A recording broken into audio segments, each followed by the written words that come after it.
Chapter 7. Curiously enough, the few words of his exchange with Sam set Pat to thinking more seriously about Ray Morgan's tangle affairs than anything else had yet occurred. Overnight he came up with various hard-headed conclusions, and the validity of which he intended to test without further loss of time. His opportunity came the following day, after he had ridden into Dutch Springs. He had heard nothing of Sam and Ezra since taking leave of them the previous night, and it had been his hope that he might run into them this morning in town. However, their horses were not to be seen anywhere along the street. However, as he was having his look, Pat looked and seen Morgan single-footing it in the upper end of town. Ray saw him. He lifted a hand, but might have ridden on by had not Stevens motioned to him. Morgan turned at the nearest rack and dismounted to face the other. "Morning, Red." Pat was genial. "Errand in town, I suppose?" Ray weighed that a moment and then nodded. "Yeah," he added, nothing more, although Pat waited. "I see." Pat's glance flashed across with sudden shrewdness. "Wouldn't be connected with Sheriff Lawler, would it, by chance?" Ray bristled and flushed. "What do you mean?" His tone was almost hostile. "He hasn't got anything on me that he can make stick. I thought we had that out." Pat met his eye levelly. "Morgan," he said abruptly, "it's time for a frank talk, don't you think?" Ray made an attempt to maintain his bold front, but his evasive eyes betrayed him, and they crawled back into his shell. His gruff reply was forced. "Fire away." "How long has it been since you got out of Cayenne City?" Pat let him have it broadside. In spite of himself, Ray's pupils leapt. "Wait a minute, Stevens. What makes you think that I've been in prison?" His husky tone was a confession in itself. Pat only shrugged. "Well, Lawler could find out for me if you're bashful. It'll surprise me some if he doesn't already know." He regarded the young fellow watchfully. Morgan wilted. "Oh, never mind it. It's true, Stevens." His voice was so low he could hardly be heard. "I was a fool and I paid for it, but I swear I haven't done anything wrong since I came to Powder Valley." "Well, that's better." Pat's nod was serene. "I wouldn't be here talking to you if I thought you had." He paused thoughtfully and glanced away. "What hold does Pike Taggart got over you, Morgan? Or whoever it is over there on the flag outfit?" He shot it out. Ray's careworn face hardened as he suddenly beheld the chasm opening at his feet as a consequence of his simple admission. That he was unprepared to go further was plain in the blustering building up in his manner. "Who says they got any hold on me?" he growled defensively. "I don't know Galloway a thing if you're thinking of him, and that goes for the pack of them." "Which one did you meet in the pen?" Pat bored on. "Was it Apache Lane or that Miller character?" Morgan hesitated while framing his reply. Before he spoke, Pat knew that for better or worse he had made up his mind that concerning his own troubles, his lips would remain closed. "The hell with it." Ray was brusque. "My history's got nothing to discuss, Stevens. What's past is over and done with. Lawler nor anyone else will get anything on me because I don't aim to pull anything, in spite of the stories that's going around. And that's where it ends. Is that clear?" Pat's nod was deliberate. "I reckon I get your point. And as far as that goes, you're well within your rights. But what you don't see, Morgan—" "I said the hell with it." The star-crossed man was fierce. "You've been good to me, Stevens, and I ain't forgetting, but talking won't get us nowheres." And with this final fling, he turned on his heel and stalked off. Casting no more than a glance after him, Pat seated himself on a nearby porch step and thought it over. He had succeeded in verifying one shrewd intuition, and perhaps that was enough for one day. Naturally, having come out of Canyon City Prison recently enough to make it a still painful memory, regardless of the reason of his sentence, Morgan was sensitive on the subject. In all probability he had since, as he averted, been going straight as a string, but what Pat feared most for him, Ray had not even allowed him to bring up. The certain danger inherent in resuming, for whatever purpose, any of the dubious associations formed in that unsavory place. That Morgan was bent on settling his status with Sheriff Lawler for once and for all was made plain an hour later when Pat saw the stiff-shouldered young red-headed march himself deliberately under Jess's nose. Pat wiped a grin off his mouth as he watched the dignified lawman's sour reaction to this performance. Red's daring him to make some crack about Haskell's horse or try and take him into custody, Pat reflected. Can't help admiring the young devil's grit, if it does seem sort of misplaced, though. Lawler succeeded in ignoring the younger man's existence, and Ray moved on up street, as if undecided what to do with himself. Even as Pat watched, he disappeared abruptly into a saddle and harness shop, and looking around, Stevens was not particularly astonished to see that Candace Cowan was rolling along in her father's spring wagon. The girl must have spied Ray, for she pulled up in front of the little store and waited. After a few minutes' delay, Morgan stepped out of the place, much as if having reluctantly prepared himself to face the music. Pat paused curiously to observe the encounter. From this distance, the pair revealed little of what went on in their minds. Ray stood beside the front wheel, looking up, and Candace never took her eyes from his stern young face. Once she leaned towards him, speaking urgently. Ray stubbornly shook his head and waved a disposing hand. At last the girl half rose and extended her own hand as if inviting aid.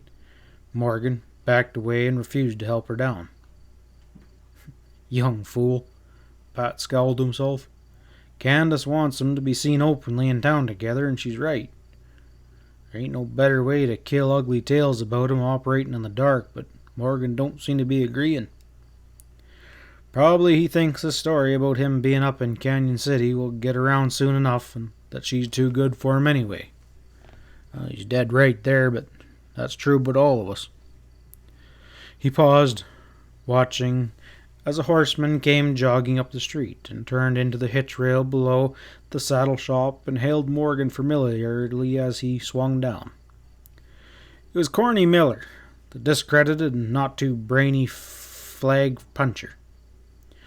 To Pat's amazed disgust, Ray greeted the distraction as almost a relief and turned away from the girl with a scant ceremony and moved forward to join Miller. Together, the pair headed across the street for the Gold Eagle. Candace sat inert on the wagon seat for a minute or two as if dreaming. Pat read her sadness in the curve of her firm young shoulders, and then the straw-colored trestles tossed and lifted her reins, and she drove on almost briskly. Pat briefly canvassed the notion of overtaking her, and then shrugged it off. He moved leisurely towards the Gold Eagle, rolling a smoke with practiced fingers as he shoved through the batwing doors. Miller and young Morgan were busily employed and jolty at the bar. At least it was artificial on Ray's part, for his laugh it rang hollow. Determined that they were intent on nothing more than serious than killing time, Pat carried his drink to an unoccupied table and sat down. 20 minutes later, Matt Kramer entered. His spread adjoined Pat's lazy mare on the north, and presently they were plunging into a discussion of range affairs. Sam Saloon put in a belated appearance with his customary swaggle-toothed grin and got into the talk as well. "I hear Haskell's paint horse was found drifting loose down on the south range," Kramer offered. "I heard that too," grunted Saloon. Reckon it got too hot for someone to hold on to? Talking it over, Pat found himself with little time for the sober congelations he had planned, but beyond observing that Miller and young Ray had moved back to the pool tables, where they banged the balls about with the usual emphasis of rope and stiffened fingers, he paid little heed to the pair. Cramen, as a length left, the two friends sat for a few minutes in contemplating silence. Finally, Sam jerked his head backwards towards the men at the pool table. "Right busy, eh?" Pat knew he meant Morgan. "He's doing a bigger job just now than you might expect, or so he thinks," was his grave response. Saloon's brows jacked up. "You're a great guesser. What job would that be?" he grunted. "He's trying to prove to Candace Cowan that he ain't worth a second thought of hers anyway." Sam whistled soundly. "Looks like her old man's guff burned him up there at the ranch, eh?" "No, it's not that," Pat spoke decidedly. "More like a severe attack of conscience, I'd say." Head cocked to one side, Sam tried to figure that one out, but Stevens had stopped talking on this topic at least, and all the saloon's disgruntled probings went for naught. Try as he would draw no word from his friend to solve that mystery. They moved across to the hotel for dinner and settled into the hob afterwards to wait for the arrival of the mail stage that typically came around 2 o'clock. It lacked yet 10 to 15 minutes of the hour, and they were temporarily exhausted of all avenues of idle talk when the muffled gun crack echoed through the open door from down the street, to be followed quickly by another, and after a brief pause, yet a third. Gunfire was no means unheard of in this town at any hour. Sitting there, the two exchanged silent glances of casual inquiry. Sam started to voice remark, and then, on impulse, abruptly bounced to his feet and moved to the door for a glance outside. It struck him at once that the street was ominously empty. Peering sharply, Saloon froze for a long second. "That come from Jeb Winter's place, Stevens," he caught down. "It could be that something's going on down there." Pat was at his shoulder, having himself a look. "Well," his tone was thoughtful, "Jeb's on a buying trip today, and Pop Branner's running the place alone. Well, we'll just head on down there." The street remained silent and deserted as they walked forward, but in a matter of seconds it came to life. To Pat's eyes, several horses racked before Winter's establishment appeared, restless, lifting their legs and yanking nervously at halters. They saw Sheriff Lawler striding across the street unhurried, at an angle, making for the store porch. Suddenly Jess ran forward, gun in hand, and grabbed at a man who appeared to be ducking out of the store too late. There was a sharp struggle, and Lawler hurled the man to the ground and kicked the Colt out of his grasp. A second later, Jess hauled the man to his feet, more or less subdued. At this junction, there came to Stephen's alert ear the quick thud of horse and hoofs around the corner. They pounded away in a twinkling. Sam ran towards the corner for a look, but he was too late. He came back shaking his head. To the not very great surprise of anyone, it was Corny Miller, the no longer swaggering flag puncher whom Lawler had collared. Jess shook him angrily and glared into his face. "What's going on here?" he barked. "Trying to pick up a little money the fast way, are you?" Miller broke into a gargled protest which might have constituted as vehement denial. "No, huh? Well, we'll see. Get on into the store there." Lawler jerked him that way and hoisted him to the door. Immediately behind them, Pat peered around. The lawman stiffened back as he halted suddenly in the opening. He saw the extended legs stretching out on the floor, the toes pointing up. Craning further, He glimpsed the man's rocky features, and colorless now under the weathered bronze and without any sign of lingering life. "Well, dang me!" It was Sam, who breathed the soft exclamation. "It's Apache Lang. Somebody let the wind out of him. Neat and complete." Forcing Miller ahead of him, his high-cheeked features turning graven iron, Jess Lawler stepped over the body and paused to cast a bleak scrutiny about the store. Old Pop Branner they saw seated on the floor, his thin back propped against the counter, chin on his chest. "Huh." The sheriff was grim. "Finished the old man, too, did you?" "Branner's breathing yet," Sloane pointed out, stepping forward to examine him. "Looks like he's got a slug through the shoulder." Gruffly, he directed a cowboy standing in the door behind him to hurry for the dock. "Appears to me the safe door's standing open, and the mail sack's been dumped. They were after some stealer money waiting to go out on the stage." Lawler took it all in with fatal calm. "All right, Miller." He was coldly curt. "You and Lang tried your game, and it looks like old Pop was too many for you. He seems like he cleaned Lang's clock, and I reckon you winged him and then got rattled. Too bad I didn't ventilate you when you tried to run." "You got it dead wrong, Lawler," Corny chattered, looking ready to sink into the floor. "I was only standing around here minding my own business when the shooting started loose. I swear my only aim was to get out from underfoot." "Oh, sure. And for that matter, I reckon it still is," growled the lawman cynically. "I tell you, it's true." Miller was all but unstrung. I don't know if anything's going on, but as for looking any stolen money on me, it ain't me." "That's right, I didn't." Lawler was regarding him narrowly. "Who is the hombre taken off from the back of the store? Like as not, he's packing the hall." Miller gaped at him. In the back of the store?"